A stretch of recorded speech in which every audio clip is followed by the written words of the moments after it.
their best. It's Tuesday here on The Story, and tonight we're talking a lot about immigration. First, we're verifying a wild claim that's going around social media.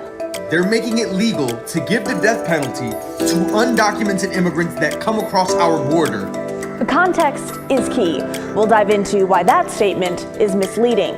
But first, Republican lawmakers in Salem want to rework the state's decades-old sanctuary laws meant to protect those who are undocumented. A live interview with one of those lawmakers on what exactly he wants to change and how Democrats are responding. It's our big story tonight.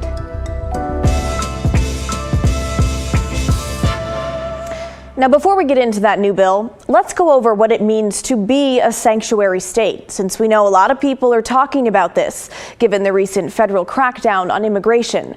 We recently got this email from a viewer named Mike. He asks, "I'm not an Oregon native, which is a large population of the state. Could I get a clarification on sanctuary status of Portland and Oregon from a policy standpoint?" Mike, thanks for the question. Let's take a look at how we got here.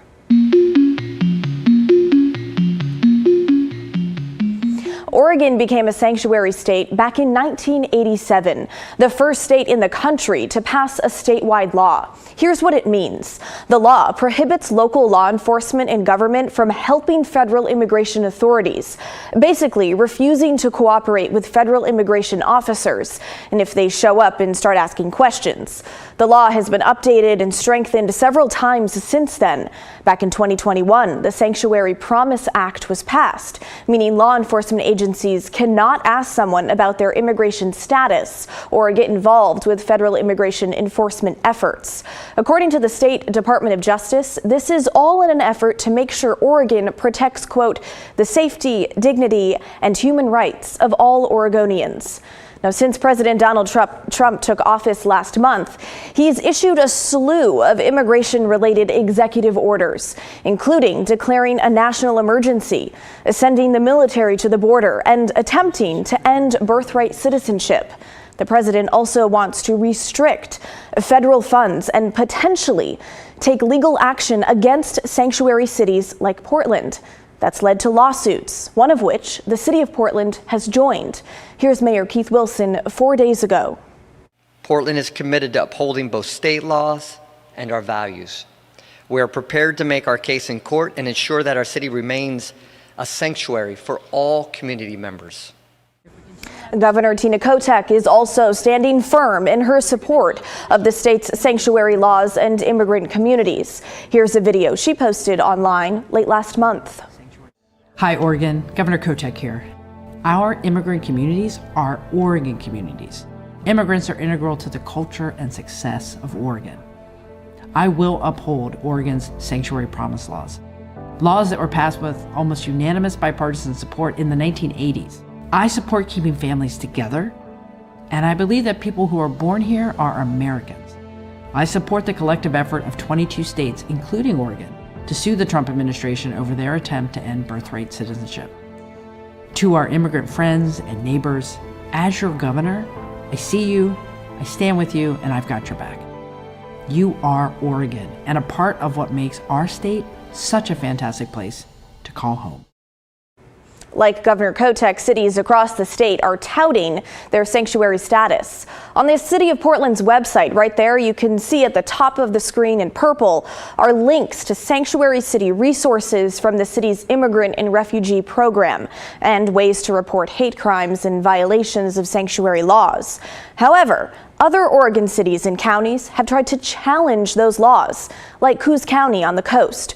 Earlier this month, the Board of Commissioners there voted on a proclamation that would have allowed local law enforcement to work with federal immigration officers by asking local law enforcement to notify Immigration and Customs Enforcement, or ICE, as soon as possible before they release an undocumented person and hold them so federal immigration agencies can take custody of them. That effort was voted down 2-1. And in Cottage Grove, down in Lane County, the city lost a lawsuit last year after their police force worked with federal immigration officers violating state sanctuary laws. They were ordered to stop working with federal immigration officers and retrain city employees and police to comply with state sanctuary laws. So now that we have an understanding of what being a sanctuary state means, let's head to Salem. Right there is a live look at the state capitol, where the legislative session is underway now. On Monday, House Republicans introduced House Bill 3551 to, quote, modernize Oregon's sanctuary law. It would allow local law enforcement agencies, the Oregon State Police, and corrections officers to work with federal authorities to identify and remove undocumented immigrants convicted of violent felonies, felony sex offenses, and Class A misdemeanors. Now, here are some common Class A misdemeanors in Oregon: reckless driving, driving under the influence, prostitution, fourth-degree assault, the least serious of assault charges, and theft in the second degree, meaning stealing property valued between $100 and $1,000. The first reading of the bill was earlier today in the House of Representatives. It's been referred to the Speaker's desk, the next step in a bill's long journey through the legislature. All right, now we want to bring in one of the chief sponsors of this bill, Republican Representative Alex Skarlatos. He represents part of Southern Oregon in the Douglas County area. Representative, thanks for joining us. Thanks for having me. I appreciate it. Okay, so you're one of the three chief sponsors of this bill. Tell us what's behind this and why now? Now because Oregon is doubling down on their sanctuary state status. And frankly, I don't think that's good for anybody in the state of Oregon, especially people in migrant communities. All this bill does is kind of set a very low bar, saying that local law enforcement or any law enforcement agency in the state of Oregon can, they don't have to, but they can work with ICE if they want to, only for what I said about felonies, misdemeanors, Class A misdemeanors, and sexual crimes. We're just trying to set a really low bar to get some cooperation from the Democrats on this issue. I'm not in favor right now of repealing Oregon sanctuary status as a whole. I think that would be a step in the right direction, but I think that this can at least get a little bit of bipartisan support and hopefully start working its way through committee. So we listed some of those Class A misdemeanors, and speaking of that low bar you mentioned, and those misdemeanors that would fall under this bill, do you think deportation is the answer for someone convicted of something like theft of property over $100? I mean, I think some would argue that's a far different crime than, say, a violent felony. Oh, I mean, yeah, it's a very different crime than a violent felony. I think everyone in this country should be deported if they're illegal. They've already committed a crime. But this law, again, just stipulates a low end of a standard. I don't think that people that are going to be charged with that are actually going to be deported. I mean, usually people that are charged, those charges get dropped down quite a bit. But to be honest, if Democrats want to use that in negotiation and say, how about we lose Class A misdemeanors, I would absolutely be open for that conversation. I'm just trying to get the most heinous of criminals deported from the state of Oregon. I don't think that they should be in Oregon. I don't think they should be in this country. I don't think migrants want them. I don't think the governor should defend them. And that's where I think we should draw the line. If they want to amend the bill to get rid of Class A misdemeanors, that's a compromise I'd be willing to make. But we'll see if they even offer that first. So let's be real here. Since the Democrats have a supermajority in both the Oregon House and the Senate, and Oregon's Democratic governor would basically have the final say, do you think this bill really has a chance? It depends how many Democrat co-sponsors we can get on the bill. Depends if we can get it through committee. Depends what committee it's assigned to. All those are still very open questions. I've already been talking to some of the more moderate Democrats I think might be interested in this bill. But let's be honest. I mean, if Democrats aren't going to go for a bill like this, they're going to have to be responsible to their constituents, and they're going to have to explain why they voted no and why they think rapists and murderers should be given sanctuary in the state of Oregon. So the bill had its first reading today. What's next? Do you expect Democratic leadership in the House to simply sink this? I don't know. I mean, I'm pretty new myself. This is actually my first bill that I've introduced. I'm optimistic, but again, we'll see what committee it gets assigned to. It all depends on that chair, the members of that committee, And like I said, hopefully I can get some Democrat co-sponsors on this as well. That's why I didn't go whole hog and just say that we should drop sanctuary status in its entirety. I don't expect that to get passed, but I think that if we can draw the line somewhere that makes sense, I mean, this is like a 70% issue for the state of Oregon. Most people think that people that commit these crimes should not be given sanctuary. And I think that's a great place to start. Now, I understand your father immigrated from America, or to America from Greece. Is that right? Germany, but yes. So, okay, so you're not far removed from this immigration issue, and this is your first bill that you're sponsoring. So why do you want stricter immigration rules? I mean, my father's not a violent felon. I mean, he's never murdered anyone. I don't know why anyone would want to defend a murderer or a rapist or anyone and allow them in this country. I don't think, I mean, my father came here legally. We're talking about illegal immigrants. And not only are we talking about illegal immigrants, but we're talking about illegal immigrants that have committed some of the most heinous crimes. This isn't about immigration. This has nothing to do with that, really. This is a crime bill at the end of the day. Okay, thank you for your time tonight. We appreciate it. Thank you. Now, we reached out to the top 5 Democrats in the House today, since that's where this bill was introduced. None of them were available for an interview today, and none sent us a statement about this bill either. We also asked the governor's office for her take on the bill, since she would be the one to potentially sign it into law if it even made it to her desk. Again, the definition of a long shot. And so far tonight, the governor's office has not gotten back to us. All right, now it's your turn to weigh in. What do you think about reforming Oregon's sanctuary laws? Should they stay the way they are, or do you think there's room for change? Let us know. Email the story at kgw.com or call and leave a voicemail, 503-226-5090.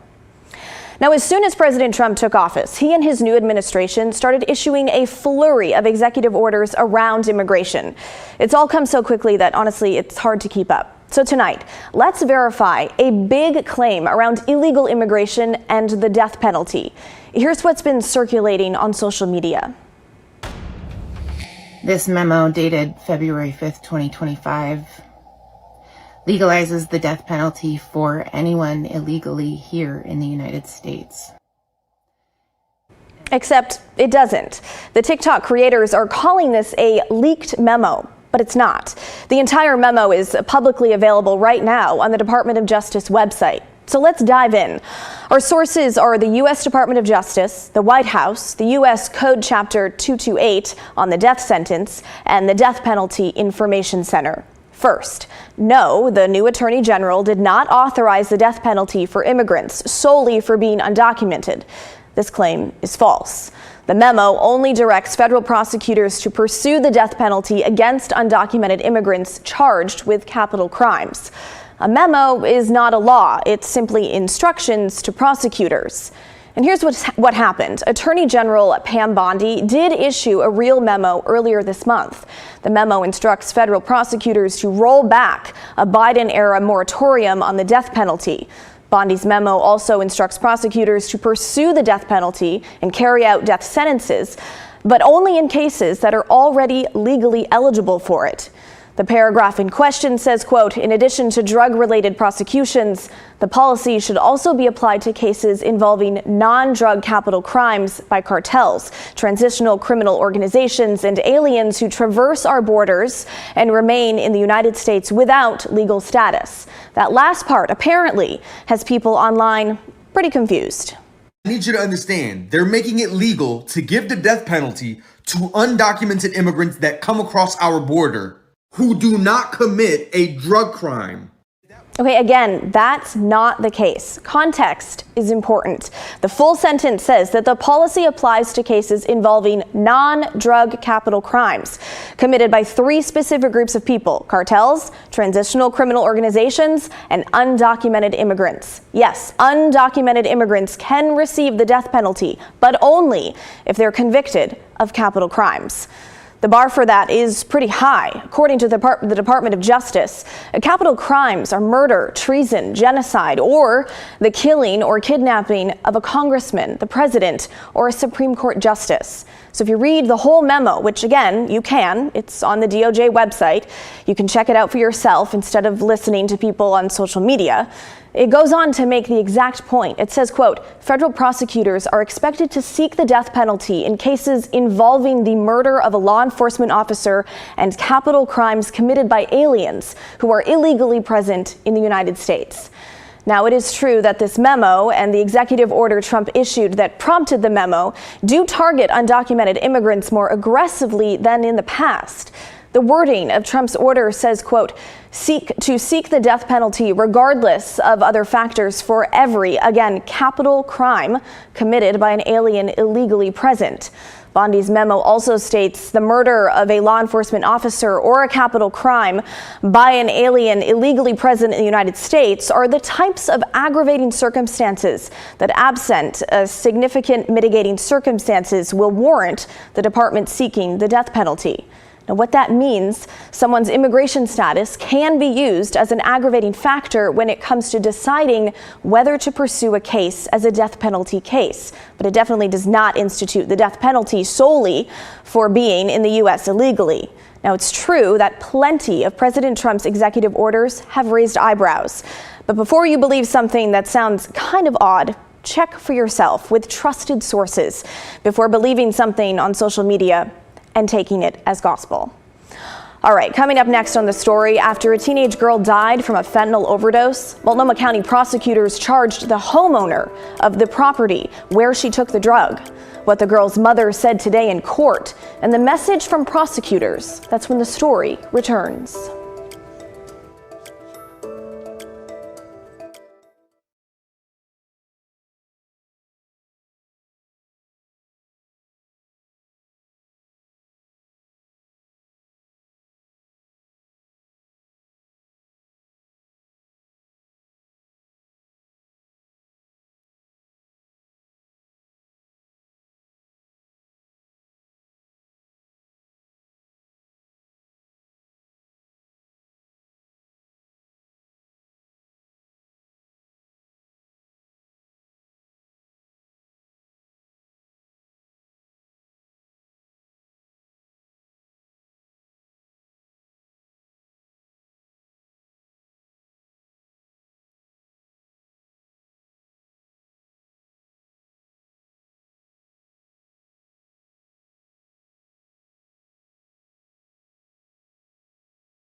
After a drug overdose death, especially when it happens to a minor, prosecutors sometimes try to hold the people who gave them the drugs responsible.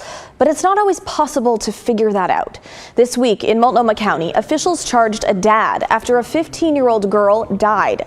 Prosecutors arguing the man knew she and his son were using drugs in his home. 15-year-old Lauren Dominguez died in 2023. Court documents say the man admits he had seen his son using pills and Dominguez crushing and snorting blue pills from inside her purse. He's charged with 3 misdemeanors, including 2 counts of endangering the welfare of a minor. We heard from the girl's mother today. So I'm feeling good. I'm feeling good. His name is on the books, and we're in court fighting for our daughter and every other youth within the city of Portland. Do I think there's greater severity to what happened? Obviously, yes.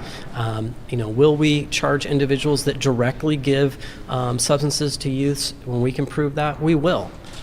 This is what we could charge in this case, and this is what we're going to go forward with. Now, according to the Dominguez family, Lauren had snuck out on the night of her death. Court documents say the 17-year-old son admitted that he had provided fentanyl to her in the past. But during the investigation, it was determined that the drugs that killed her came from someone else. All right, now let's get to some of your thoughts on our big story from last night regarding Oregon's public defender crisis. We can't give you a full recap tonight. Our segment last night ran nearly 20 minutes. But basically, we've heard for years that the lack of public defenders is due to a shortage of people in the profession. But Multnomah County DA Nathan Vasquez argues it's a work stoppage, and defenders are not taking as many cases as they should be. The big picture is that the state is seeing more unrepresented criminal defendants than ever before, more than 4,000. So Vasquez has asked for case numbers from public defenders to take a look at how many cases they're working and the types of cases. But so far, nobody has given him that information. So we explored the issue, hearing from the leader of a major nonprofit public defender office in Multnomah and Washington counties. Then we had DA Vasquez on the show for a live interview. If you missed it last night, check it out on the KGW YouTube page or our streaming app, KGW+. And we also asked for your thoughts and got plenty of responses. Kate wrote to us, "It's a lot more complicated than I realized." One takeaway was when Mr. Vasquez said that hundreds of millions of dollars have been spent to end the crisis, but it's only gotten worse. Does that sound familiar? Will we ever learn that continuing to throw money at a problem doesn't fix it or make it go away? I just don't know that barking up the tree of our public defenders that are really helping us out would be the best course of action. You're not doing a great job. You're not doing your job, and you're not doing it enough. Really doesn't seem to me that that's going to be part of the solution. And I don't see that the two of them are working together in finding the solution.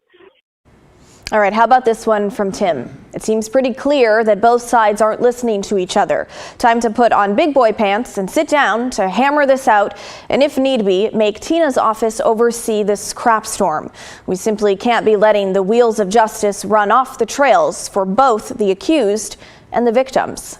And we also got a voicemail from a former prosecutor who said he worked in small communities in both Oregon and Washington. Here's what he had to say. Based on my experience with local defense bars, it does not surprise me that they are congruent with DA Vasquez's comment about the fact that they seem to not be accountable for their caseloads and numbers. There's not a real privacy issue there. It's just a matter of coming clean with your numbers and the status of your cases. And Veronica agrees, writing, "To hear both sides of the story, it seems that it is such a multifactorial process that can only be solved by DA Vasquez's request for transparency in data. The people who do the work are really the ones who can say what is going on, and they all need to be at the table." Well, thanks everyone for sharing your thoughts with us. We love to hear from you. And remember, if you missed the show last night, go find it on our YouTube channel or KGW+. Keep it right here. We're back right after this.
I started hearing like a train noise behind me, and you started to see debris flying up.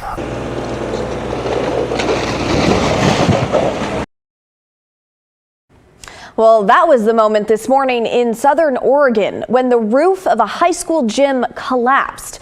This all began last week when a snowstorm dumped several inches of snow.